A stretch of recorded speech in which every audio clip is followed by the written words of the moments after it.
아브라함 중간의 선자라는 제목으로 함께 말씀의 은혜를 나누겠습니다. 한 아내가 남편에게 묻습니다.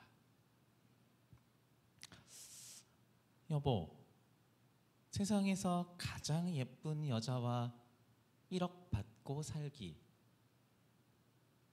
그리고 100만 원 받고 나랑 살기, 자기는 어디야? 남편은 고민하기 시작합니다. 정신 차려, 이건 테스트야. 분명히 정답이 있는 거야. 아무 생각 없이 대답하다가는 끝나는 거야. 생각해보자. 답이 뭘까? 고민을 끝낸 남편은 당당히 대답합니다. 당연히 100만 원 받고 너랑 사는 거지. 야, 1억이 뭐 중요하냐? 네가 더 중요하지. 의기양양하며 정답을 맞췄다고 뿌듯한 표정을 짓는 남편에게 아내가 말합니다. 아내분들 뭐라고 대답해야 될까요?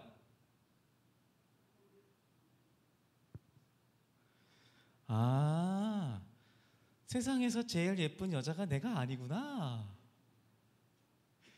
쿵, 가슴이 내려앉는 소리. 아, 정답이 아니었구나. 그게 정답이 아니었구나. 틀렸구나. 머리를 감싸지는 남편입니다. 사람들이 그 종교를 찾는 이유, 그러니까 저희 기독교도 종교의 부류 안에 들어가 있죠. 종교를 찾는 이유는요, 살면서 답을 모르는 문제를 만날 때인 것 같습니다. 그러니까 질병의 문제, 관계의 문제, 재정의 문제, 다양하죠. 어떤 세상의 노하우와 가진 경험과 힘을 총동원해도 답이 나오지 않는 문제를 만났을 때 우리는, 사람들은 그것을 초월하는 초월자를 찾게 됩니다. 기독교도 다르지 않습니다. 실제로 우리가 살아가면서, 사람들이 살아가면서 정말 이유를 알 수 없고 해결할 수 없는 가장 큰 문제를 맞닥뜨리는 상황은 아마도 이제 사람의 죽음 앞에서인 것 같습니다. 실제로 이제 교회 안에서 전도가 가장 많이 일어나는 곳과 상황은 장례식장이다라고 하는 것은 어쩌면 공공연한 사실이기도 합니다. 자, 그렇다면 여러분들은요, 여러분들이 가지고 있는 문제에 대한 답을 혹시 찾으셨습니까? 조금 더 연결해서 정확하게 말하자면 여러분들의 기독교 신앙은 여러분들이 갖고 있는 문제에 대한 답을 만들어내는데, 찾아내는데 도움이 되고 있나요? 네 분이 고개를 끄덕이셨습니다. 네. 어떠신가요? 진리이신 하나님을 믿는 삶을 살아가는 우리지만 신앙을 가지면서도 세상의 근심은 사실 잘 없어지지 않는 것 같습니다. 오히려 신앙 공동체 안에서 더 어려운 색다른 문제들을 만날 때가 훨씬 더 많죠. 맞습니다. 우리를 부르신 하나님의 뜻은 내가 살아가면서 맞닥뜨리는 그 삶의 문제에 대한 정답을 찾기 위함이 아닌 것 같습니다. 왜냐하면 그 정답을 찾는 것이 하나님의 뜻이라면 둘 중에 하나잖아요. 내가 하나님을 모르거나 하나님의 능력이 부족하거나. 둘 다 좀 이상하거든요. 그러면은 결론이 하나밖에 없는 겁니다. 하나님의 뜻은 내가 살면서 내 기독교 신앙으로 답을 찾게 하기 위함이 아닌 거예요. 우리는 하나님의 큰 계획과 이끄심 속에서 인생의 정답이 아닌 바로 하나님을 알아가는 과정으로서 우리의 삶을 살아가는 것 같습니다. 성경 속의 많은 신앙의 선조들 역시 그런 삶을 살았습니다. 그러니까 모든 일의 결국을 알고 있는, 성경을 통해서 이 사람의 마지막이 어떻게 되는지 스토리라인을 알고 있는 우리가 볼 때 야곱이 나중에 어떻게 되고 요셉이 어떻게 애굽의 총리가 되며 모세와 이스라엘이 언제 애굽을 탈출하게 되는지, 그 과정 속에서 어떤 것들을 만나게 되는지, 또 여호수아는 어떤 방법으로 이 큰 성 여리고성이라는 난관을 헤쳐나가는지를 우리는 성경을 통해서 다 알고 있습니다.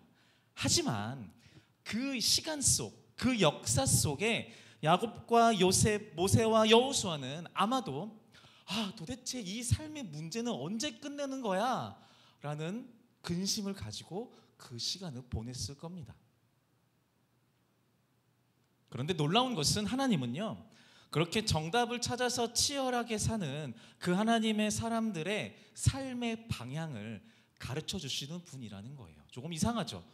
정답을 찾는 것이 하나님의 뜻은 아닌데 문제에 허우적거리는 우리에게 방향은 가르쳐 주시는 거예요. 이렇게 가면 돼요. 마치 내비게이션 같은 거죠. 500m 앞에서 우회전하시면 실마리를 찾는 데 도움이 될 겁니다. 이렇게 말씀하시는 거예요.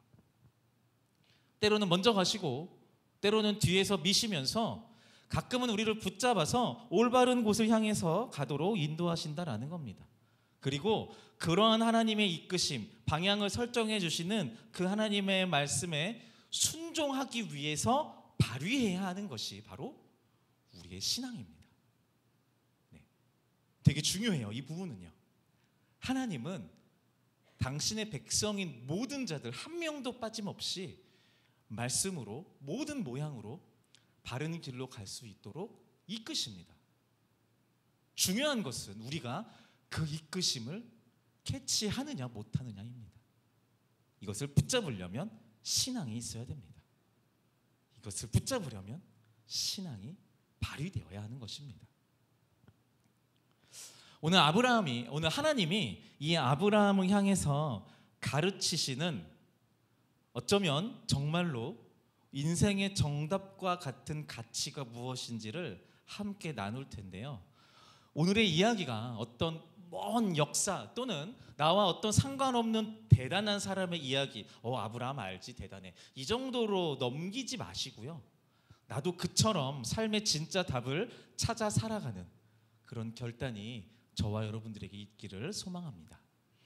자, 봅시다. 하나님은요, 아브라함이라고 하는 외인입니다. 외인이에요. 나그네 같은. 태어날 때부터 하나님의, 물론 넓은 의미에서 보면 그렇지만 태어날 때부터 아브라함에게 너는 내 아들이야 이렇게 말씀하신 하나님은 아니었어요. 그냥 그의 삶을 살아가면서 나그네와 같은 이 아브라함을 불러서 너는 이제 나의 여호와 하나님의 복의 근원이야 라고 말씀하십니다. 선포하시죠. 하나님의 사람으로서의 여정을 시작하게 되는 겁니다. 그리고 그 여정 가운데 오늘 본문에서 보면요, 그는 어디를 가냐면요, 소돔이라고 하는 한 마을 앞에 도착하게 됩니다. 어디라고요? 소돔이요. 들어보신 적 있나요?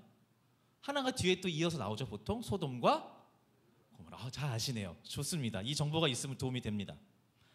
이 소돔은요, 아브라함의 조카가 함께 나왔던 가족인데요, 조카인 롯과 그 가족들이 거주하는 땅이었어요.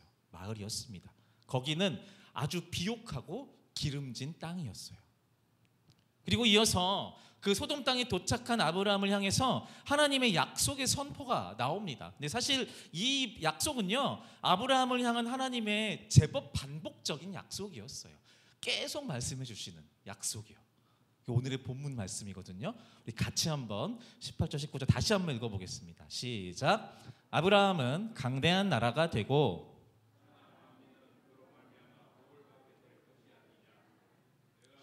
그 자식과 건속에게 명하여 여호와의 도를 지켜 의와 공도를 행하게 하려고 그를 택하였나니 이는 나 여호와가 아브라함에게 대하여 말한 일을 이루려 함이니라. 아멘. 이 말씀을 지금 누가 누구한테 하는 거예요? 하나님이 아브라함한테 하는 거예요. 반복적으로 계속 못을 받고 있는 거예요. 너 내가 세운 거야. 너를 통해서 온 천하 만민이 다 복을 받게 될 거야. 네가 의와 공도를 행하게 하려고 내가 너를 택한 거야. 너를 통해서 온 백성들이 나 여호와의 그 여호와가 누군지를 알게 될 거야. 너는 나의 은혜의 통로야. 복의 통로야. 이런 말들을 계속하는 거예요. 만약에 여호와 하나님이 여러분들에게 이러한 축복을, 약속을 그 꿈 꿀 때마다, 잘 때마다 이렇게 약속하신다고 생각해 보세요. 어떨 것 같아요? 어떨 것 같아요? 저는 겸손하지 못할 것 같습니다. 어깨뽕이 빡 들어갈 것 같아요. 하나님이 나한테 밤마다 약속을 아주 그냥 때려 붓고 계셔 이럴 것 같아요. 그럴 만한 축복이에요. 약속이에요. 그럴 만한. 그런데 이어서 이 약속을 하시고요, 이어서 분위기에 맞지 않는 말씀을 이어서 하세요. 이렇게 여호와께서 또 이르시되, 이어서 말씀하시는 거예요. 소돔과 고모라에 대한 부르짖음이 크고 그 죄악이 심히 무거우니, 이렇게 얘기를 해요. 이 상황을 정확하게 알아야 돼요, 여러분. 아브라함을 향해서 너는 복의 근원이야, 축복의 통로야 라고 약속을 막 부으신 후에 바로 이어서 근데 아브라함아, 이 소돔과 고모라 진짜 썩었어 라고 얘기하고 있는 거예요. 소돔은요, 자신과 함께 이 여호와 신앙을 갖고 사는 혈육인 롯과 그의 가족들이 살고 있는 마을이란 말이죠. 기분이 이상했을 것 같아요. 아브라함이었다면 내가 약속은 좋은데 왜? 이 땅 왜? 근데 우리는 사실 알고 있죠. 결국은 망하거든요. 이 소돔과 고모라 땅이요. 사실은 하나님은요, 이렇게 얘기를 할 때부터 이미 소돔에, 그 땅에 사망 선고를 내리신 이유예요. 이미 결정되어 있는 거예요. 하나님은 사실 이걸 돌이킬 마음이 없습니다. 이미 끝난 땅이에요. 근데 중요한 것은 지금 이러한 온탕과 냉탕을 왔다 갔다 하는 하나님의 선포를 듣고 있는 아브라함의 마음이에요. 아브라함은요, 지금 자신을 복의 근원 삼으신 하나님의 축복을 들음과 동시에 조카의 땅의 멸망 예언을 듣고 있는 겁니다. 고민하겠죠. 뭐지? 무슨 의미지? 이제 답을 맞춰야 합니다. 뭐 때문일까?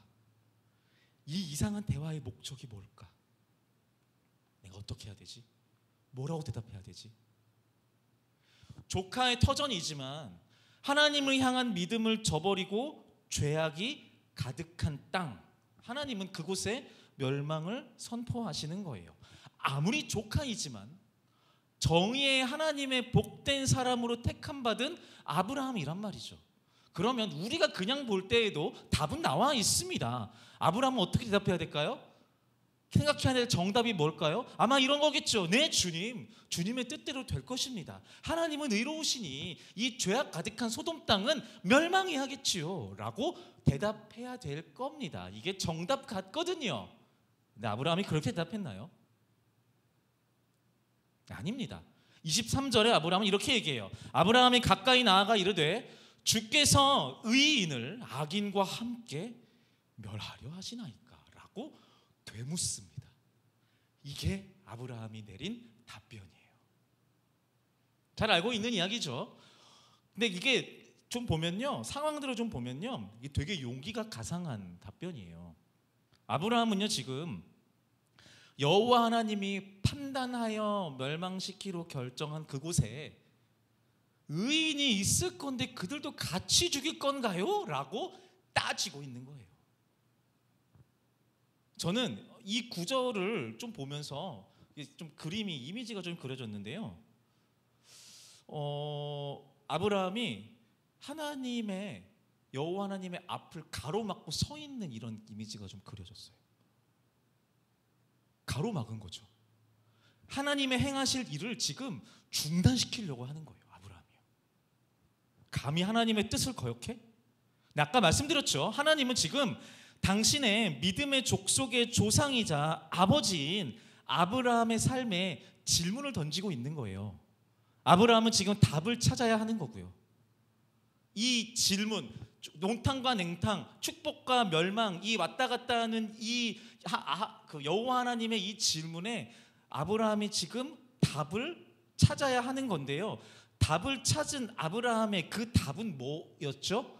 소돔의 그 조카와 그 땅의 사람들을 살려보겠다라는 선포를 하는 거예요. 그래서 마치 칼을 휘두르기 직전에 여호와 하나님 앞에 가로막아서서 잠깐만요 라고 하고 있는 거예요.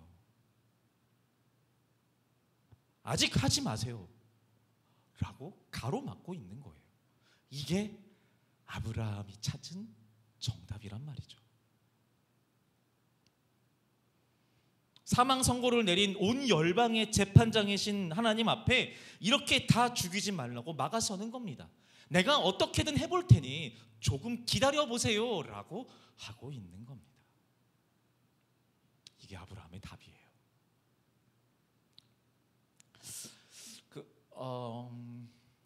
저 이제 그 교회 위쪽에 조금만 더 올라가면 또 다른 이제 종교 기관이 하나 있죠. 절이 있습니다. 무슨 절 이름이 뭐죠? 약사사입니다. 네. 자, 불교의 이 불자들이 최종 목적으로 삼는 게 뭘까요? 예수님 믿는 건 아니겠죠? 불자들이 최종 목적으로 삼는 건 득도입니다. 네, 득도. 도를 깨닫는 것. 삶의 이치를 깨닫고 속세를 완전히 깨달아서 버린 자. 그렇게 되면 어떻게 돼요? 부처가 된다라고 가르쳐요. 자, 그러면 신천지의 목적은 뭘까요? 대답하시면 이상해요. 신천지의 목적은 14만 4천 안에 드는 겁니다. 네, 되게 좀 간단하죠. 그럼 우리 그리스도인들의 최종 목적은 뭘까요? 예수 믿고 천국 간다라고 말씀하시면 안 돼요.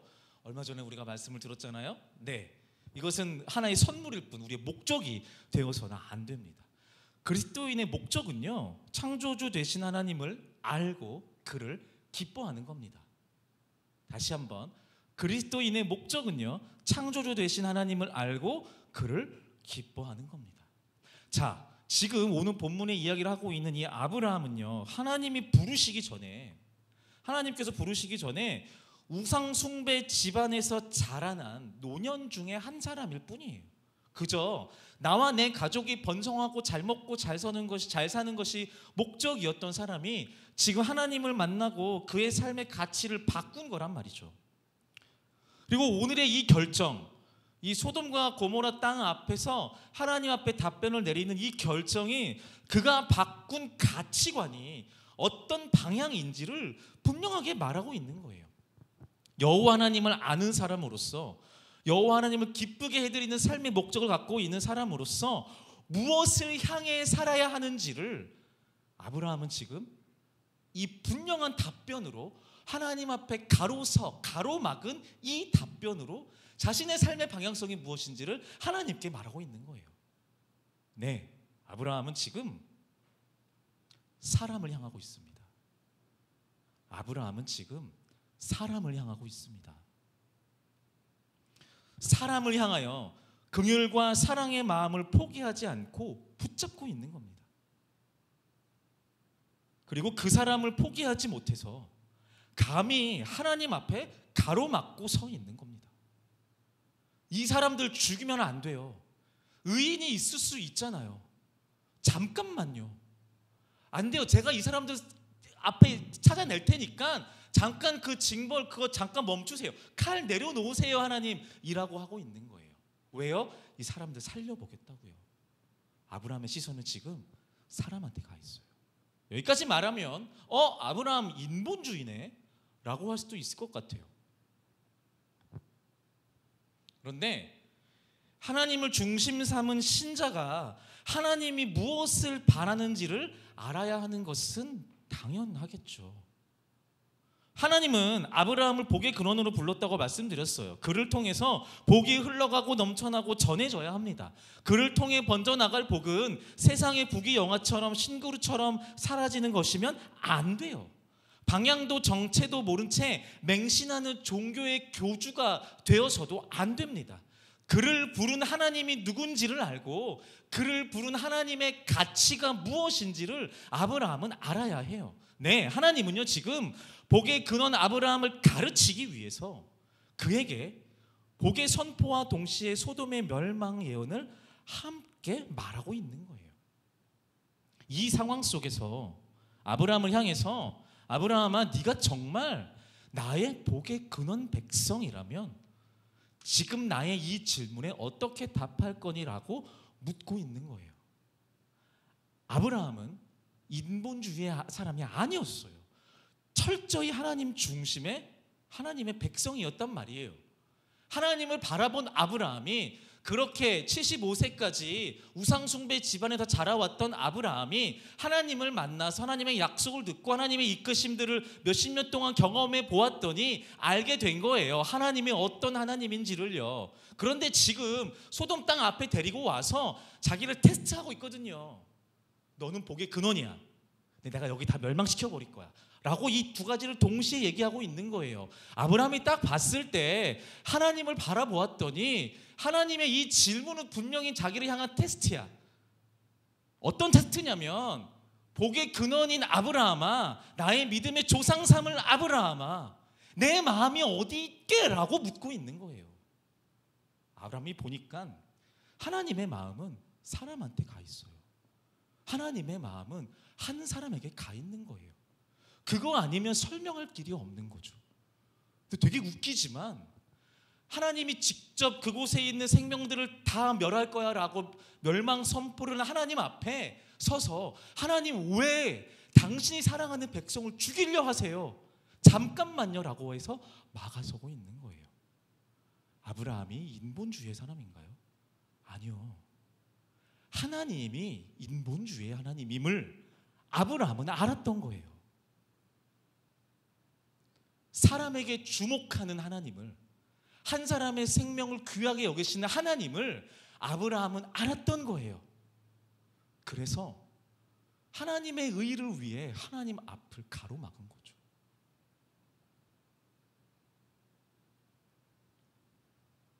하나님은 아마 아브라함이 한 사람을 향한 그 사랑의 마음을 잃지 않기를 바라셨을 거예요. 물론 우리는 알죠. 소돔에는 의인이 한 명도 없었습니다. 한 명도 없었습니다. 하나님은 이것을 아셨어요. 그러나 아브라함은 몰랐습니다. 아까 말씀드렸죠. 이미 하나님은 소돔에 아브라함을 데리고 왔을 때부터 소돔에 이미 사형 선고를 내린 이후라고요. 돌이킬 생각이 없다고요. 왜요? 그 안에 의인이 없으니까요. 근데 이 사실을 아브라함은 몰랐어요. 그래서 그곳에 의인을 찾겠다고 나선 겁니다. 중요한 것은요, 그곳에서 아브라함이 탐색 능력을 제대로 발휘했는가, 이게 아니에요. 어떻게든 그 안에 한 생명을 살려보고 싶은 마음, 이게 중요한 거죠. 네, 하나님의 백성이라면, 하나님의 복의 근원이라면 한 사람을 향한 사랑의 마음을 잃어서는 안 됩니다. 한 사람을 찾기 위해 의인 한 사람을 찾으려고 하는 거예요. 간절한 마음으로 한 사람을 찾는 그 마음은 하나님의 간절함을 닮은 것이어야 하고, 지금 아브라함은 하나님 앞에서 그것을 훈련하는 과정인 거예요.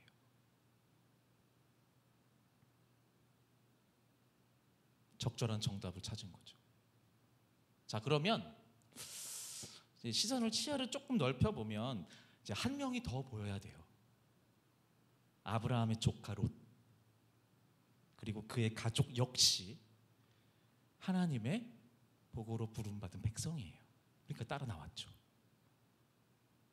이후의 이야기에서 롯이 그 소돔 땅에서 겪는 불의한 일들에 대해서 소개가 되죠. 어떤 게 있었죠? 롯의 집에 초대된 천사들을 겁탈하기 위해서 마을 사람들이 집에 쳐들어오고요. 또 그것을 거절하자 강제로 집에 이렇게 뚫고 들어오려는 시도를 하기도 합니다. 전반적인 말씀의 내용을 보면요, 분명히 말씀드립니다. 롯은요, 죄를 짓지 않습니다. 끝까지 그 죄를 짓지 않아요. 대단하죠. 대단한 겁니다. 소돔 땅에서 생존하기 위해 가족들과 애써서 죄를 짓지 않기 위해 노력했고요. 또 자신의 집을 방문한 천사를 분명히 인지하는 시선도 있었고요. 또 그들을 잘 대접하기도 했고요. 또 성난 마을 사람들과 다투거나 해코지하려는 시도도 보이지 않습니다. 대단합니다. 그런데 이제 그 아브라함과 좀 비교해 보면요, 되게 큰 차이점이 있는데요. 하나님의 앞을 가로막은 아브라함의 용감한 약속이 있었어요. 어떤 약속이었죠? 이 땅에서 내가 의인 찾아낼게요. 요게 지금 아브라함이 하나님 앞에 거래했던 거잖아요. 자, 그럼 보면 지금 아브라함은 저 멀리서 소돔 땅 앞에 두고 하나님께 제가 이 땅에서 의인 찾아낼게요라고 하고 있고요. 소돔 땅에서는 롯과 그의 가족들이 죄를 짓지 않고 최선을 다해서 이 모든 유혹 속에 잘 살아가려고 노력하고 있단 말이에요. 그럼 우리는 합당한 이 의심을 해야 돼요. 의인 있다. 롯과 가족 있네 라는 생각이 들어야 된단 말이죠. 그런데 성경에서는 롯과 그의 가족들이 의인이었다라는 말을 한마디도 하지 않습니다. 그 안에 한 명도 의인이 없다라고 기록하고 있죠. 그들은 의인이 아닙니다. 아브라함과 달라요. 그는 자신의 생명과 자신의 영적인 의로움이 퇴색되는 것을 막고자 자신의 딸들을 마을 사람들한테 대신 내주려고 했습니다. 내 딸들 줄 테니까 얘네들 알아서 하고 지금 내 집에 모신 이 천사들 건들지 마라고 얘기하고 있어요. 또 멸망 직전에 그 마을을 떠나라는 천사의 지침이 있었는데요. 그거를 지체하였다라고 기록하고 있어요. 그리고 결국 도망치다가 두려움에 사로잡혀서 천사한테 얘기해서 나 저기까지 못 갈 것 같아요. 적당한 피신처를 하나 알려주세요 라고 해서 작은 근처 산에 도망가서 숨는 이런 결단들을 하게 됩니다. 누구든 이 정도의 연약함을 갖고 있죠. 비슷하네 나랑. 그럴 수 있지 연약하니까. 그런데요, 롯은 아브라함과 같은 사람은 아니었어요. 하나님과 멸망 사이를 가로막을 용기가 없었고요. 한 사람을 귀하게 여기는 사랑의 마음도 부족했습니다. 분명 롯은 그 땅의 죄악에 어울리며 사는 죄인은 아니었어요. 하지만 그는 아브라함과 같은 중재자가 아니었습니다. 우리는 소돔과 고모라의 이 멸망의 장면, 그리고 하나님과 치열하게 거래하면서 고군분투한 이 아브라함의 열심을 보면서 이 시대의 중보자의 모델을 만나게 됩니다. 중보자. 사전적 정의로 사이가 멀어진 사람들을 화목시키는 역할이라는 뜻인데요. 이 중보자는 오늘 말씀의 아브라함과 더불어 아마 모세에게도 이 중보자라는 타이틀이 붙기도 하는 것 같습니다. 그리고 동시에 우리의 영원한 중보자를 우리는 또한 고백하죠. 바로 예수 그리스도입니다. 판결자이시며 심판자이신 하나님과 자기의 죄값으로 인해 심판을 받고 징벌당하 죽어 마땅한 우리 사이에 서서 하나님과 우리 사이를 화해시키신 분이요. 히브리서 9장 15절의 말씀을 같이 한번 읽어보도록 하겠습니다. 시작. 이로 말미암아 그는 새 언약의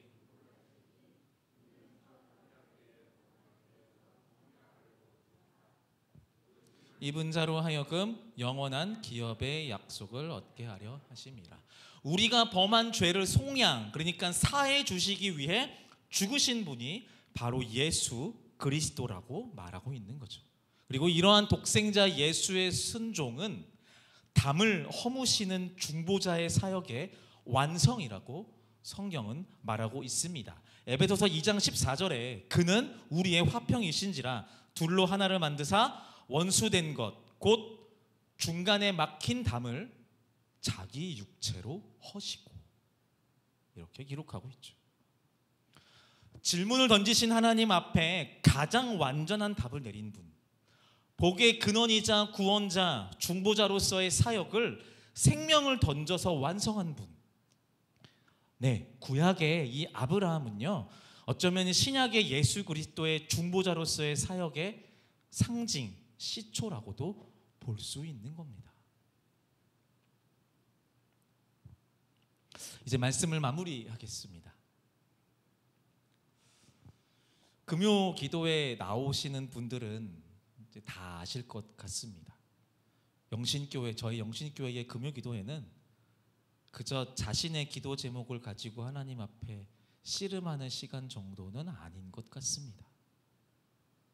말씀을 붙들고 그것을 우리의 마음에 새겨 어쩌면 그 어느 때보다 내가 아닌 다른 사람, 교회 공동체, 나의 가족, 이웃, 더 나아가 지역과 열방이라는 어쩌면 모호할 수도 있는 먼 곳을 감히 붙들고 기도하는 자리가 바로 이 금요기도회입니다. 하나님께서 저와 여러분들에게 던지는 질문에 대해서 올바른 답을 내릴 수 있기를 소망합니다. 여러분, 우리가 중보자로 결단할 수 있기를 축복드립니다.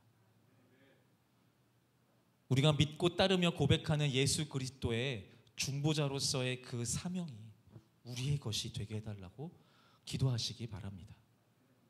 그분처럼 완벽할 수는 없겠죠. 다만 그저 나 하나 잘되기 위해 고군분투하는 정도의 롯과 같은 그 신앙에서 머물지 마시고요. 한 사람의 생명을 구하기 위해 하나님 앞에 서는 결단을 주저하지 않았던 이 아브라함의 신앙이 우리의 것 되게 해달라고 기도하시기 바랍니다. 제가 잠깐 기도하겠습니다.